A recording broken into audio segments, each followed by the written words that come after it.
हरे कृष्णा कृष्ण कृष्ण हरे हरे, हरे राम राम राम हरे हरे। श्री चैतन्य मनोभीष्टं स्थापितं येन भूतले स्वयं रूप कदा मह्यं ददाति स्वपदान्तिकं। वन्देऽहं श्रीगुरु श्रीयुतपदकमलं श्रीगुरून् वैष्णवांश्च श्रीरूपं सग्रजातं सहगण रघुनाथान्वितं तं सजीवं साद्वैतं सावधूतं परिजनसहितं श्रीकृष्ण चैतन्यदेवं श्रीराधाकृष्णपादान् सहगण ललिता श्रीविशाखान्वितांश्च। नमो विष्णुपादाय कृष्णपृष्ठाय भूतले श्रीमते भक्तिवेदांत स्वामी निति नामिने। नमस्ते सरस्वते देवे गौरवाणी प्रचारिणे निर्विशेष शून्यवादी पाश्चात्य देशतारिणे। हे कृष्ण करुणा सिंधु दीनबंधु जगतपते गोपेश गोपिकाकांत राधाकांत नमस्तुते। तप्त कांचन गौरांगी राधे वृंदावनेश्वरी वृषभानुसुते देवी प्रणमामि हरिप्रिये। वृंदावै तुलसीदेव्यै प्रियायै केशवस्य च विष्णुभक्तिप्रदे देवी सत्यवत्यै नमो नमः। वंशाकल्पतरुभ्यश्च कृपासिन्धुभ्यैव च पतितानां पावनेभ्यो वैष्णवेभ्यो नमो नमः। जय श्री कृष्ण चैतन्य प्रभु नित्यानंद श्री अद्वैत गदाधर शिवासादि गौर भक्तवृंद। हरे कृष्ण कृष्ण कृष्ण हरे हरे, हरे राम राम राम हरे हरे।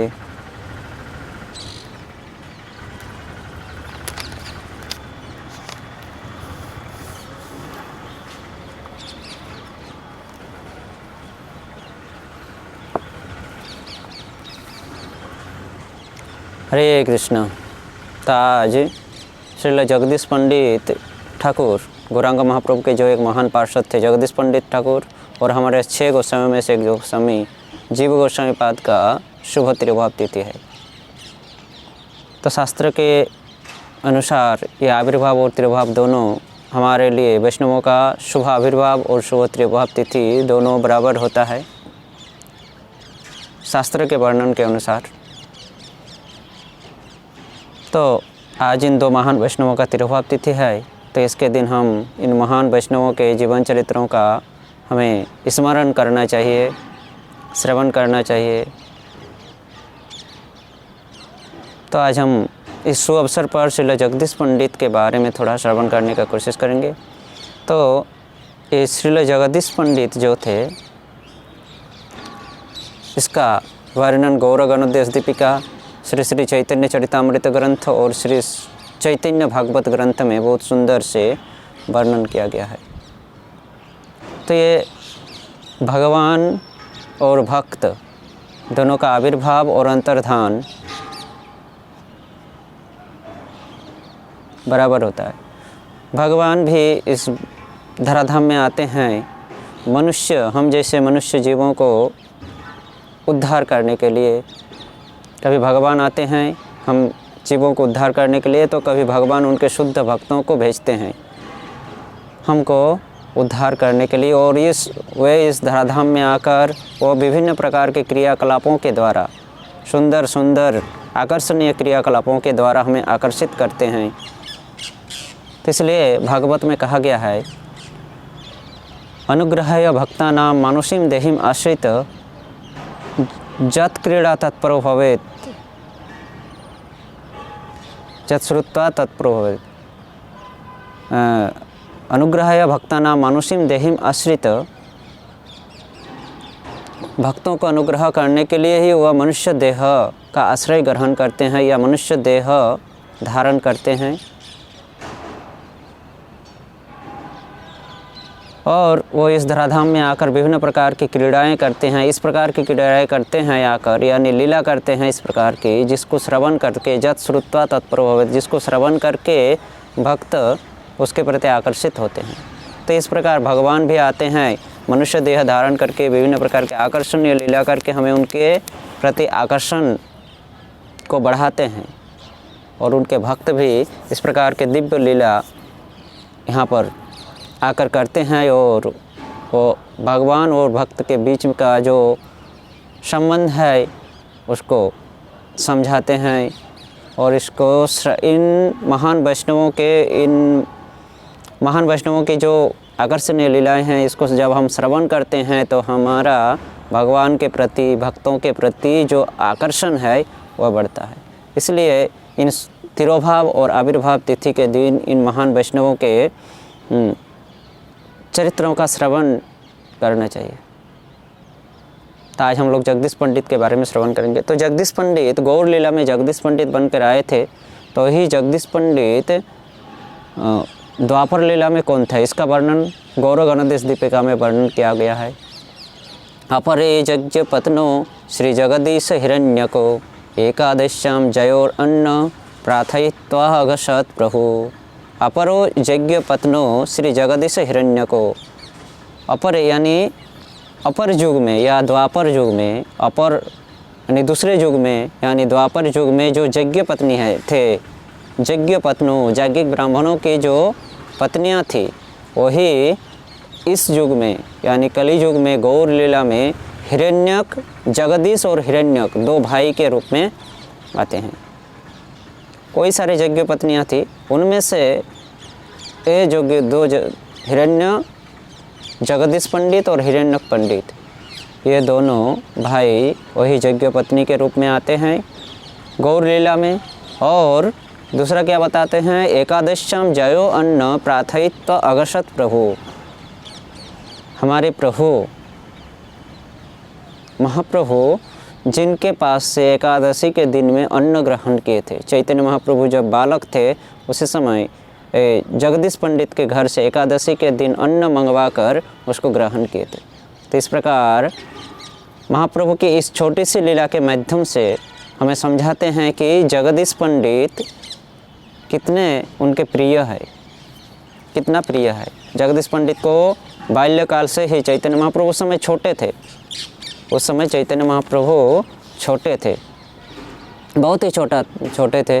और तो उसका वर्णन अभी हम लोग सुनेंगे कि किस प्रकार से एकादशी के दिन अन्न, नैवेद्य अन्न यानी विष्णु को के लिए जो अन्न नैवेद्य बनाया गया था, उस नैवेद्य अन्न को ग्रहण किए थे मंगवाकर चैतन्य महाप्रभु। उसको श्रवण करेंगे आगे। तो ये यहाँ पर कह रहे हैं कि द्वापर युग के जो यज्ञ पत्नी वही जगदीश और हिरण्य दो भाई के रूप में आते हैं और महाप्रभु उनके घर में एकादशी के दिन अन्न ग्रहण किए थे। दूसरे श्लोक में ये बताते हैं गौर गणदेश दीपिका में कि आसित व्रजे चंद्रहासो नर्तको रसको विदः सो अयम नृत्य विनोदी श्री जगदीशाख्य पंडित। आसित व्रजे चंद्रहासो नर्तको, ब्रज में जो रसकोविद चंद्रहास नामक एक नर्तक थे, नर्तक यानी नृत्य करने वाला, नृत्य प्रदर्शन करने वालों को कहते हैं नर्तक या नर्तकी। नर्तक नर्तकी, नृत्य प्रदर्शन करने वाले या वाली को नर्तक नर्तकी कहा जाता है। तो ब्रज में एक नर्तक थे जिसका नाम था रसकोविद चंद्रहास। तो ये रसकोविद चंद्रहास नामक नर्तक ही जगदीश पंडित के रूप में कलियुग में आकर अवतरित होते हैं। इस प्रकार से दो प्रकार का वर्णन मिलता है, यज्ञ पत्नी और दूसरा ब्रजलीला के जो रसकोविद चंद्रहास नामक नर्तक थे, इन दोनों का मिलित रूप है यह जगदीश पंडित।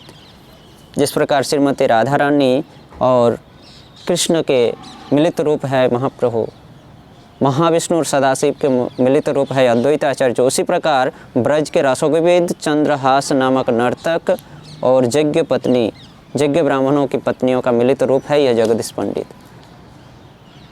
तो महाप्रभु जब आते हैं तो उनके अपने पार्षदों को, अपने धामों को लेकर ही अवतरित होते हैं भगवान। तो कलियुग में भगवान आए गौर लीला करने के लिए, तो वो भी अपने सारे पार्षदों को, द्वापर युग के सारे पार्षदों को लेकर ही अवतरित हुए थे। तो ये जो महान वैष्णव है हमारे महान आचार्यगण, ये लोग और कोई नहीं, ये स्वयं भगवान श्री कृष्ण के महान पार्षद है।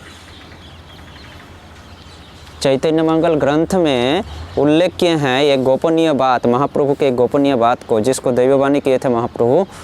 चैतन्य मंगल ग्रंथ में लोचन दास ठाकुर वर्णन किए, उसमें उल्लेख किए हैं कि पापी छाड़ी धर्म यदि दूर देशे जाए अमर सेनापति भक्त जाइबे तथाय, अर्थात पापियों को उद्धार करने के लिए अगर धर्म को दूर देशों में भी जाना पड़े तो उस समय हमारा सेनापति वहाँ जाएंगे, हमारा सेनापति भक्त वहाँ जाएंगे। यह बात गौरांग महाप्रभु दिव्यवाणी कहते, आकाशवाणी कहते। यह गोपन था। चैतन्य चरितामृत, चैतन्य भागवत में इस बातों का उल्लेख नहीं किया, परंतु लोचन दास ठाकुर आकर चैतन्य मंगल ग्रंथ में इस गोपनीय बातों को उल्लेख किया कि अगर धर्म को दूर देश में जाना पड़े तो हमारे जो पापियों को उद्धार करने के लिए दूर देश में जाना पड़े तो हमारा सेनापति भक्त उस समय दूर देश जाएंगे। श्रील प्रभुपाद के बारे में इस दैववाणी को करके गए थे महाप्रभु, और आज हम देखते हैं कि हमारे अभय चरणारविंद श्रील प्रभुपाद दूर देश पाश्चात्य देशों में 7 समुद्र को पाड़ी देकर वहाँ जाकर वहाँ के पाश्चात्य वासियों को उद्धार किए हैं। तो इस प्रकार यज्ञपत्नी और रसगोविद चंद्रहास नर्तक के मिलित रूप यह जगदीश पंडित गौर लीला में आते हैं। तो जगदीश पंडित हमारे इस भारतवर्ष के पूर्वांचल में गुवाहाटी नामक शहर में, यानी आसाम गुवाहाटी नामक शहर में आकर आविर्भूत हुए थे। उनके पिता का नाम श्री कमलाक्ष भट्ट था। आसाम गुवाहाटी में श्री कमलाक्ष भट्ट के घर में आकर आविर्भूत होते हैं जगदीश पंडित। उनके माता पिता अत्यंत विष्णु भक्त थे। भगवान विष्णु की आराधना किया करते थे माता पिता, यानी कमलाक्ष और उनकी पत्नी भगवान विष्णु की आराधना किया करते थे। तो उन्हीं के घर में जगदीश पंडित आकर आविर्भूत होते हैं, जो कि ब्रज में रसगोविद चंद्रहास नामक नर्तक और जज्ञिक ब्राह्मणों की पत्नी का मिलित रूप है। और उनके भाई हिरण्य भी आते हैं, यह भी यज्ञ पत्नी का अवतार है। ये 2 भाई हमारे भारत के पूर्वांचल में गुवाहाटी नामक, आसाम के निकट गुवाहाटी नामक शहर में आकर आविर्भूत होते हैं। तो उनके माता पिता का उसके बाद जगदीश पंडित गृहस्थ जीवन धारण करते हैं। उसके बाल्य लीला के बारे में ज़्यादा विशेष चर्चा नहीं है। तो विवाह करते हैं जगदीश पंडित। उनकी पत्नी का नाम दुखिनी है।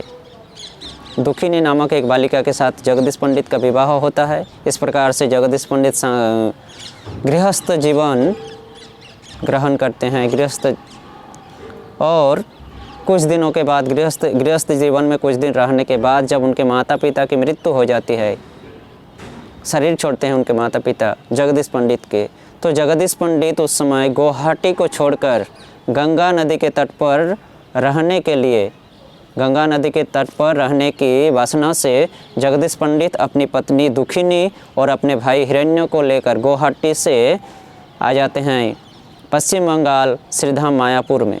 और श्रीधाम मायापुर में गंगा नदी के तट पर, जहाँ पर महाप्रभु के पिता जगन्नाथ मिश्र का घर था, उनके घर के सामने में आकर वो अपना घर बनाकर वहाँ पर रहने लगते हैं श्रीधाम मायापुर में गंगा नदी के तट पर। तो इस प्रकार वहाँ आकर वो बस जाते हैं जगदीश पंडित, उनकी पत्नी दुखिनी और अपने हिरण्य नामक भाई के साथ जगदीश पंडित वहाँ रहने लगते हैं। तो महाप्रभु जब आविर्भूत होते हैं जगन्नाथ मिश्र और सची माता के घर में, तो महाप्रभु बाल्यकाल में क्या करते थे, जब छोटे थे तो वो रोते थे। महाप्रभु आविर्भूत हुए हरे नाम संकीर्तन को लेकर। जब आविर्भाव हुए तो ग्रहण था। ग्रहण का कारण यही था कि सब लोग उस समय कीर्तन करेंगे। उस समय का रीति रिवाज ऐसा था कि एकमात्र ग्रहण के दिन, चंद्र ग्रहण या सूर्य ग्रहण के दिन ही लोग भगवान का नाम कीर्तन करते थे। तो इसलिए भगवान उस चंद्र ग्रहण को आकर्षण करके आविर्भूत होते हैं कि ताकि भक्त लोग हरिनाम संकीर्तन, हमारा जो आविर्भाव उत्सव है, इसको भक्त लोग हरिनाम संकीर्तन के माध्यम से मनाएं। इसके कारण से भगवान इस प्रकार, तो भगवान आए हरिनाम संकीर्तन को लेकर। भगवान गौरांग महाप्रभु रोते थे। उनके रोने का कारण था, एकमात्र कारण था उनका रोने का कि हरिनाम संकीर्तन कराएं सभी से। तो वह जब रोते थे उनको उनका रुलाना कोई बंद नहीं कर पाता था। एकमात्र जब भक्त लोग वहाँ की नवद्वीप की स्त्रियाँ, सची माता इत्यादि जब हाथ में ताली बजाते हुए कीर्तन करते थे, महामंत्र का कीर्तन करते थे, हरि बोल कीर्तन करते थे, तो महाप्रभु भी उनके साथ में हाथ में ताली बजाते थे और हंसते थे। तो जब भी महाप्रभु, तो सभी लोग समझ गए थे कि इनका रुलाना बंद करने का एकमात्र ही उपाय है कीर्तन करना इनके सामने। तो महाप्रभु जब भी रोते थे, निमाई जब भी रोते थे, सब कोई उसके सामने हाथ में ताली बजाकर कीर्तन करते थे, हरि बोल हरे कृष्ण महामंत्र का कीर्तन करते थे। तो इस प्रकार से वो हंसते थे, उस समय खेलते थे महाप्रभु, हाथ पैर पटकाते थे, हाथ में ताली बजाते थे, हंसते थे। इस प्रकार सभी को हरिनाम संकीर्तन का आनंद प्रदान करते थे बाल्यकाल से ही महाप्रभु का आने का अवतरित होने का कारण ये है हरिनाम संकीर्तन का प्रचार करना। इस प्रकार एक दिन की बात है, वह एकादशी की तिथि थी। उस दिन महाप्रभु रो रहे हैं, ज़ोर ज़ोर से रो रहे हैं। तो सभी माताएं आती है और उसको रुलाना बंद कराने के लिए, उनको हंसाने के लिए ज़ोर ज़ोर से कीर्तन करने लगते हैं। परंतु महाप्रभु आज उनका रुलाना बंद नहीं हो रहा है, वो हंस नहीं रहे हैं और ज़ोर ज़ोर से रो रहे हैं। जितने कीर्तन कर रहे हैं और ज़ोर ज़ोर से रो रहे हैं। सारा गांव, पूरा नवद्वीप वासी के सभी स्त्रियां वहाँ पर आ गई। क्या बात है, ये निमाई आज हंस क्यों नहीं रहा है?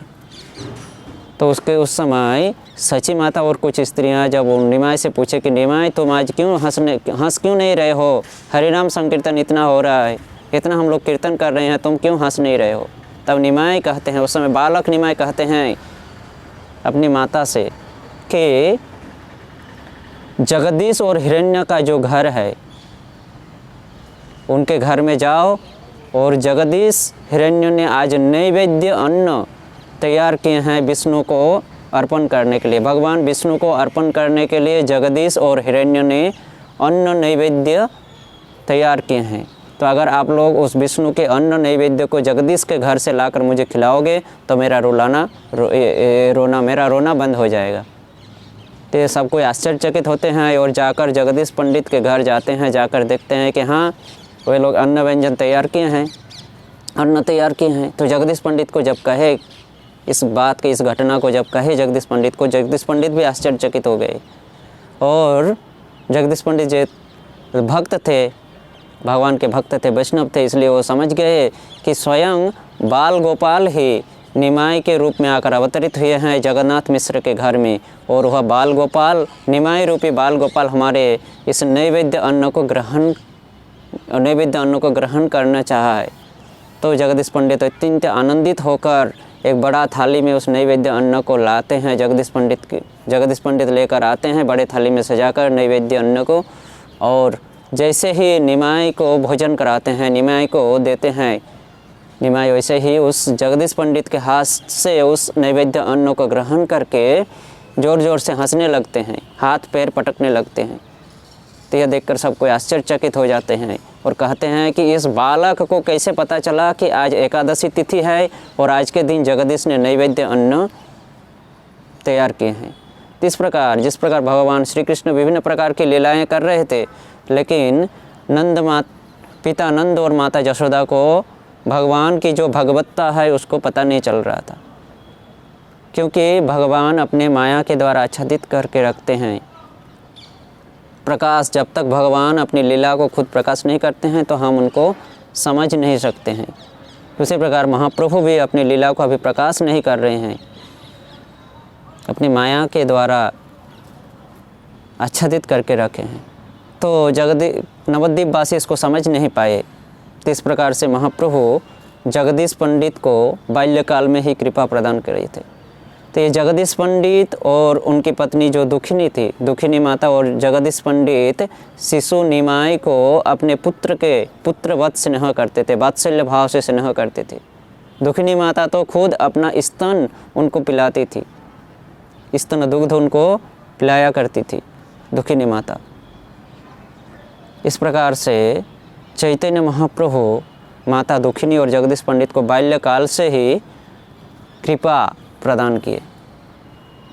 इसलिए चैतन्य चरितामृत ग्रंथ और चैतन्य भागवत में कृष्णदास कविराज गोस्वामी और वृंदावन दास ठाकुर बहुत ही सुंदर से चैतन्य चरितामृत के आदि लीला 10वें अध्याय और 11वें अध्याय में कृष्णदास कविराज गोस्वामी जगदीश पंडित के बारे में बताते हैं।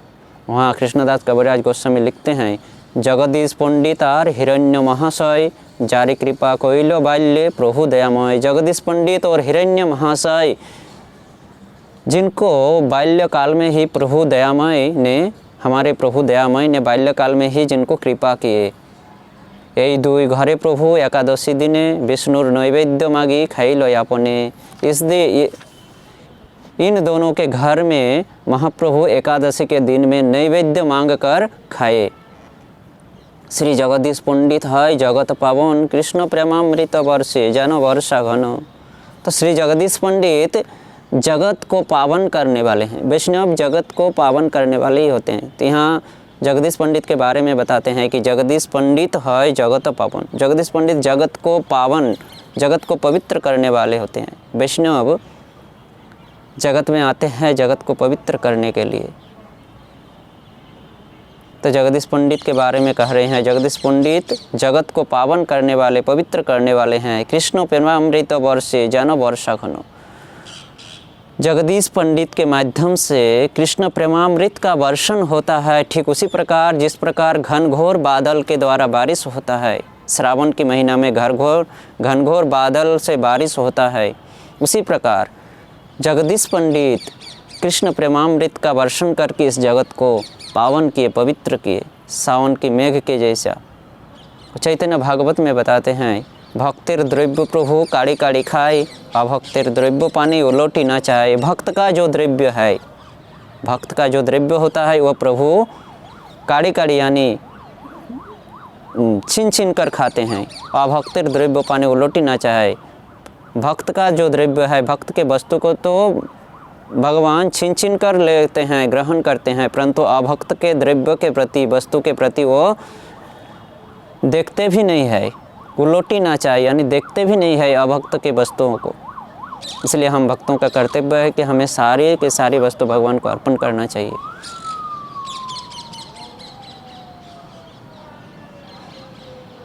तो इस प्रकार जगदीश पंडित के प्रति इतना प्रेम था महाप्रभु का, और जगदीश पंडित दुखिनी माता का भी उतना ही प्रेम था महाप्रभु के प्रति। तो ये बालक निमाई, ये महाप्रभु जब 24 साल के उम्र में संन्यास ग्रहण करके अपनी माता सची माता के निर्देश से नीलाचल में चले गए, तो यह जगदीश पंडित और दुखिनी भी विरह से, महाप्रभु के विरह से नीलाचल आ जाते हैं, जगन्नाथपुरी धाम नीलाचल में आ जाते हैं और वहाँ भक्त के साथ में रहने लगते हैं। हर रोज़ भक्त के साथ, चैतन्य महाप्रभु के साथ जगन्नाथ दर्शन करना, जगन्नाथ मंदिर में जाकर भक्तों की सेवा करना, प्रसाद सेवन करना, इस प्रकार से उन लोगों का दिन बीत रहा था। अंत में जब उन लोगों का समय हुआ जगन्नाथपुरी से लौटने का, जगदीश पंडित और दुखिनी माता का, तो ये लोग जगन्नाथ के सामने, प्रभु जगन्नाथ के सामने हाथ जोड़कर प्रार्थना कर रहे हैं कि हे प्रभु, हम इतने अभागा है कि हमें आपके इस धाम को छोड़कर जाना पड़ रहा है। हे प्रभु, हम भक्तों के संग, महाप्रभु के संग को त्याग करके जाना पड़ रहा है।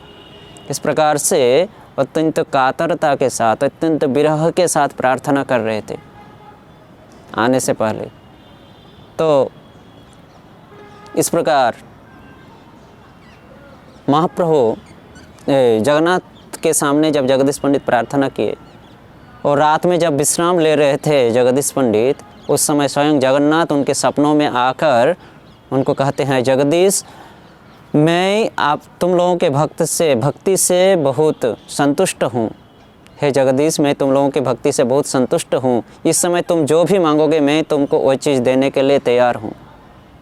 जगदीश पंडित उस समय हाथ जोड़कर प्रार्थना करते हैं कि हे प्रभु, अगर आप सचमुच में मेरे प्रति संतुष्ट है तो आप कृपा करके वैकुंठ में आपका जो पूर्व कलेवर यानी पूर्व रूप है उसको प्रदान कीजिए। जगन्नाथ जी को कह रहे हैं जगदीश पंडित कि हे प्रभु, आपका जो पूर्व कलेवर, पूर्व रूप वैकुंठ में है उसको मुझे प्रदान कीजिए।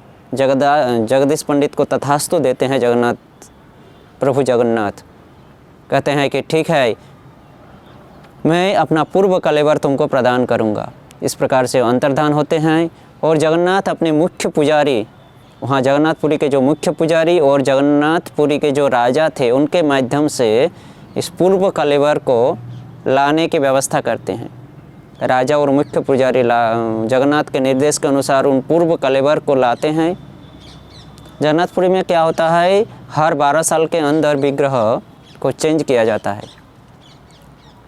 तो विग्रह के नाभि मूल में जो कलेवर होता है उस कलेवर को मिट्टी में उस कलेवर को निकाल कर नए विग्रह में रखा जाता है और वो पुराना विग्रह को उस समय मिट्टी में गाड़ दिया जाता है। तो ये जो कलेवर चेंज होता है, विग्रह चेंज होता है, तो यह वैकुंठ की लीला है जगन्नाथ की। यह लीला वैकुंठ में होती है और जगन्नाथ कृपा करके हमें कृपा प्रदान करने के लिए इस धराधाम में भी इस लीला को प्रकाश किए हैं। तो यह मुख्य पुजारी, मुख्य सेवक और राजा के माध्यम से वो वैकुंठ लोक से अपना पूर्व कलेवर जगन्नाथ जी मुख्य सेवक और राजा को प्रदान करते हैं अपना पूर्व कलेवर, और मुख्य पुजारी और राजा के माध्यम से जगदीश पंडित के पास लाकर पहुंचाते हैं मुख्य कलेवर को, पूर्व कलेवर को, यानी पूर्व रूप को, जो कि वैकुंठ स्थल में रहता है। इसको कितने भक्ति से प्रभावित हुए थे, कितना शुद्ध भक्त थे जगदीश पंडित की, जगन्नाथ के पूर्व कलेवर उनको प्राप्त हुआ। और राजा और पुजारी जब ये पूर्व कलेवर प्रदान करते हैं, जगदीश पंडित देखते हैं कि ये बहुत भारी है, मैं वृद्ध हूँ, मैं इसको किस प्रकार से ले जाऊँ, ये पूरी धाम से बंगाल, उड़ीसा से बंगाल किस प्रकार से लेकर जाऊँ इसको, मैं तो अभी वृद्ध हो चुका हूँ। और उस समय कोई साधन नहीं था, पैदल आया जाया करते थे भक्त लोग जगन्नाथपुरी से पश्चिम बंगाल। तो इस प्रकार फिर से प्रार्थना करते हैं महाप्रभु जगन्नाथ के पास, जगदीश पंडित की, हे प्रभु, आपके ये पूर्व कलेवर तो मुझे प्रदान किया आपने, परंतु ये तो बहुत भारी है, इसको मैं कैसे ले जाऊं। जगन्नाथ फिर से दर्शन देते हैं सपने में और कहते हैं कि चिंता मत करो जगदीश, तुम्हारे ऊपर मेरा कृपा सदैव है, हमेशा मेरी कृपा तुम्हारे ऊपर है।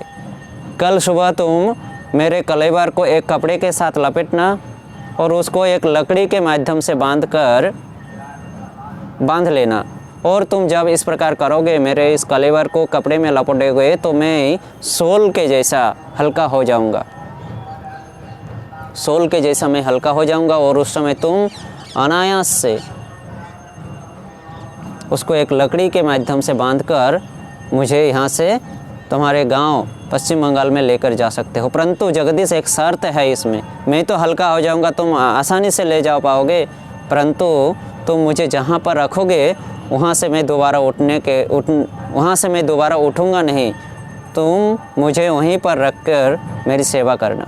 जगदीश पंडित इस शर्त में तैयार हो जाते हैं। दूसरे दिन सुबह वह जगदीश पंडित स्वप्न के निर्देश के अनुसार पूर्व कलेवर को एक स्वच्छ कपड़े के माध्यम से लपेटने जाते हैं, तो देखते हैं कि सचमुच जिस प्रकार निर्देश हुआ था उसी प्रकार सोल के जैसा हल्का हो जाता है।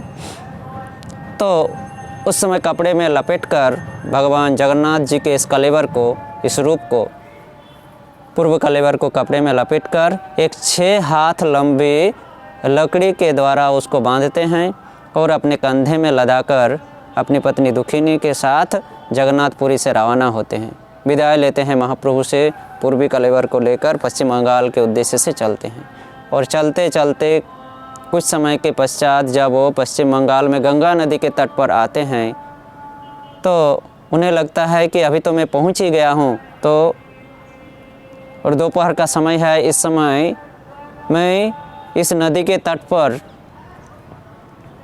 एक छाहा में जगन्नाथ जी को रखकर नदी में स्नान करके फिर आन्निक करके फिर जगन्नाथ को लेकर चलते हैं थोड़ी देर विश्राम करने के बाद। तो उन्होंने एक सुशीतल वट वृक्ष के छाहा के निकट, वट वृक्ष के उस मूल में छाहा में जगन्नाथ जी के उस पूर्व कलेवर को रखते हैं। उस समय भगवान की माया से जगदीश पंडित भूल गए थे अपने शर्त की बात को कि किस शर्त से लाया हम जगन्नाथपुरी से। तो जगन्नाथ जी को उस वट वृक्ष बरगद के पेड़ के नीचे सुशीतल छाहा में उस कलेवर को रखते हैं और गंगा नदी में स्नान करके आन्निक करके थोड़ी देर विश्राम करके फिर जब जगन्नाथ को लेने के लिए जाते हैं तो उस समय जगन्नाथ बहुत भारी लगते हैं, उठते नहीं है, बहुत दुखी होते हैं जगदीश पंडित और माता दुखिनी कि किस प्रकार से, अभी तो थोड़ी ही दूर बाकी है अपना घर, तो किस प्रकार से मैं लेकर जाऊं। प्रार्थना करते हैं जगदीश पंडित के सामने उस समय स्वयं भगवान जगन्नाथ प्रकट होते हैं। पहले तो सपने में दर्शन दिए थे, अभी स्वयं प्रकट होकर कहते हैं कि हे जगदीश, जगन्नाथपुरी में जो शर्त हुआ था, पूरी धाम में जो शर्त हुआ था हम दोनों में, उसको भूल गया तुम। मैं कहा था कि जहाँ पर रखोगे वहाँ से दोबारा उठूँगा नहीं। तो यह जगह, यह गंगा नदी का तट, यह बटवृक्ष का छाह, सुशीतल छाह मेरे लिए बहुत ही मनोरम जगह है। अतः हे जगदीश, तुम यहीं पर मुझे रखकर मेरी सेवा करो। इस प्रकार से निर्देश देकर भगवान जगन्नाथ वहाँ से अंतर्धान हो जाते हैं, अदृश्य हो जाते हैं। भगवान को प्रार्थना करते हुए, प्रणाम करते हुए वो पूर्व कलेवर को वहीं पर बटवृक्ष के मूल में जगदीश पंडित वहीं पर प्रतिष्ठित करके, वहीं पर स्थापित करके उनकी सेवा पूजा चालू करते हैं। संपूर्ण गांववासी देखने को आते हैं जगदीश पंडित की इस लीला को, जगदीश पंडित और जगन्नाथ देव की इस लीला को। इस प्रकार से जगदीश पंडित इसी गंगा नदी के तट पर, इसी बट वृक्ष बरगद के पेड़ के नीचे ही जगन्नाथ जी की सेवा पूजा चालू करते हैं, प्रारंभ करते हैं। कुछ दिन इस प्रकार सेवा करने के बाद जब धीरे धीरे प्रचार हुआ, गांव-गांव में प्रचार होते होते जब कृष्णनगर, नवद्वीप के सामने नदिया जिला में कृष्णनगर नामक एक शहर है, कृष्णनगर के राजा के कानों में जब पहुंचा, राजा कृष्णचंद्र के कानों में, तो कृष्णचंद्र स्वयं आते हैं जगन्नाथ जी को दर्शन करने के लिए। मोहित होते हैं कृष्णचंद्र, राजा कृष्णचंद्र, कृष्णनगर के राजा कृष्णचंद्र, और जगन्नाथ जी के लिए एक सुंदर मंदिर तैयार करवाते हैं और जगन्नाथ की सेवा अच्छी तरह से चले इसके लिए कुछ ज़मीन उनको प्रदान करते हैं जगन्नाथ जी के नाम से। तो ये जगह जहाँ पर जगन्नाथ जी रुके बरगद के पेड़ के नीचे गंगा नदी के तट पर, यह नदिया जिला, पश्चिम बंगाल मायपुर के निकट नदिया जिला जसोड़ नामक गांव है। जसोड़ गांव में जसोड़ा नामक गांव में यह लीला किए थे। जगदीश पंडित जसोड़ा नामक गांव में पहुँचे तो जगन्नाथ जी को वहाँ रखे, वहाँ से फिर उठे नहीं। तो जगन्नाथ उसी समय से इस जसोड़ा गांव में पूजित हो रहे हैं। आज भी हम जसोड़ा गांव में जगन्नाथ के उस पूर्व कलेवर विग्रह को दर्शन कर सकते हैं, परंतु काल के अभाव से वह गंगा नदी जो कि एकदम सामने से प्रवाहित होती थी, वह काल के प्रभाव से बहुत दूर चली गई है, और वह दिव्य बरगद का पेड़ जिसके नीचे जगन्नाथ जी आश्रय लिए थे, वह दिव्य बरगद का पेड़ भी अभी लुप्त हो चुका है। परंतु जो भी हो, वह जगह वही है, कोई परिवर्तन नहीं हुआ है, और वहीं पर जगन्नाथ जी आज भी, जिसको जगदीश पंडित लाकर प्रतिष्ठित किए थे, आज भी वह जगदीश पंडित के प्रतिष्ठित विग्रह पूर्व कलेवर रूपी जगन्नाथ जी वहाँ पर पूजित हो रहे हैं। इस प्रकार से भगवान भक्त के प्रति, भक्त के माध्यम से अपनी लीला को, इस दिव्य लीला को प्रकाश किए, जिसको श्रवण करने से दूसरे भक्त भी आकर्षित हो। तो राजा कृष्णचंद्र यहाँ पर सुंदर मंदिर बनवाए थे। उस मंदिर का जो शिखर था वो 5 शिखर वाले मंदिर थे, बहुत ही सुंदर मंदिर थे। वर्तमान में इस मंदिर का व्ययभार यानी इस मंदिर का देखभाल मायापुर श्री चैतन्य गौड़ीय मठ, मायापुर के श्री चैतन्य गौड़ीय मठ के द्वारा इसकी सेवा पूजा चलती है। बहुत ही सुंदर से भक्त लोग वहाँ सेवा करते हैं। तो वहाँ पर जगदीश पंडित जगन्नाथ के विग्रह के साथ साथ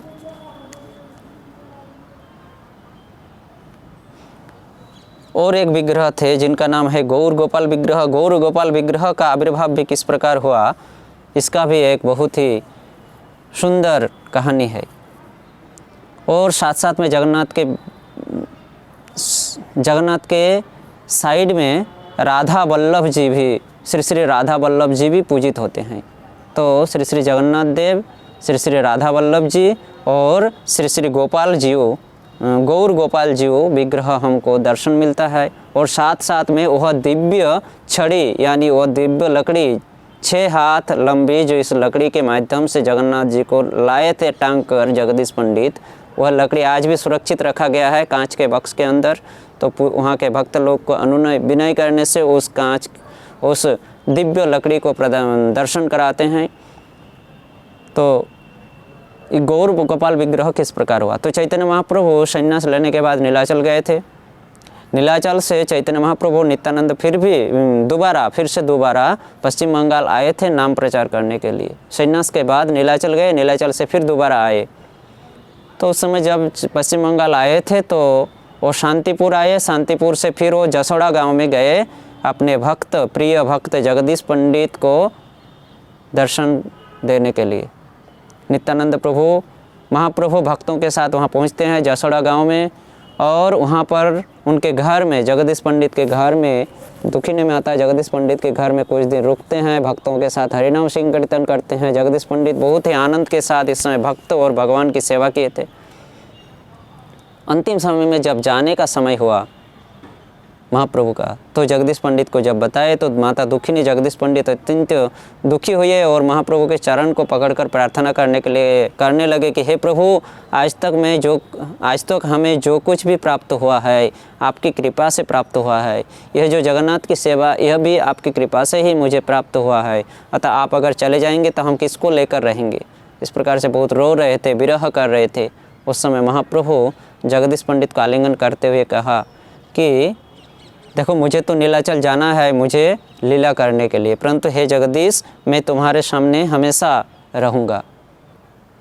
मेरे अप्रकट के बाद, अंतर्धान के बाद तुम एक दारू विग्रह बनाना और उस विग्रह का नाम गौर गोपाल रखना, और उस गौर गोपाल विग्रह का जब तुम सेवा करोगे तो उसके अंदर मेरा उपस्थिति अनुभव करोगे। तो इस प्रकार महाप्रभु जब तक प्रकट थे तब तक नहीं, जब महाप्रभु अंतर्धान लीला किए तो जगदीश पंडित ने दारू विग्रह, गौर गोपाल का दारू विग्रह बनाए और उनको जगन्नाथ के पास प्रतिष्ठित किए। और जगदीश पंडित दुखिनी माता जब गौर गोपाल को सेवा देते थे तो उसके अंदर महाप्रभु को दर्शन करते थे। महाप्रभु उनके माध्यम से, गौर गोपाल विग्रह के माध्यम से उनको दर्शन देते थे। तीन विग्रह के साथ उन लोगों का आदान प्रदान, सेवा भाव, एक माता वात्सल्य भाव से हुआ था। एक बच्चे के प्रति माता पिता का जिस प्रकार भाव होता है उस प्रकार हुआ था। एक बार दुखिनी माता गौर गोपाल को खिलाने के लिए स्वादिष्ट खीर बनाए थे, पायस, परमान्न जिसको कहते हैं, परमान्न बनाए थे। तो उस परमान्न को ठंडा होने के लिए थाली में रखे थे।